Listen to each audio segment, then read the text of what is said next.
Rio pekan Juli 2025 ini. Paket umrah Muharram 1447 Hijriah mulai dijual. Jamaah pun mulai memadati terminal keberangkatan bandara di 24 Muharram 1447 Hijriah ini. Sekitar 360 jamaah umrah ini sekaligus membuka keberangkatan umrah di tahun baru Hijriah 1447 Hijriah. Pun aktivitas embarkasi pemberangkatan jamaah umrah di Bandara Internasional Sultan Hasanuddin Makassar kembali ramai.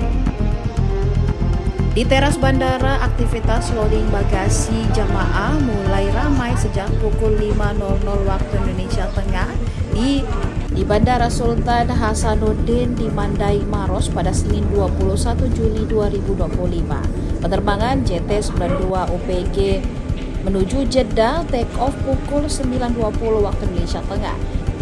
Di terminal khusus internasional, sekitar 300 jemaah dari 8 konsorsium travel haji umroh menanti perjalanan spiritual Muharram ini. Download Tribun X sekarang, menghadirkan lokal menjadi Indonesia.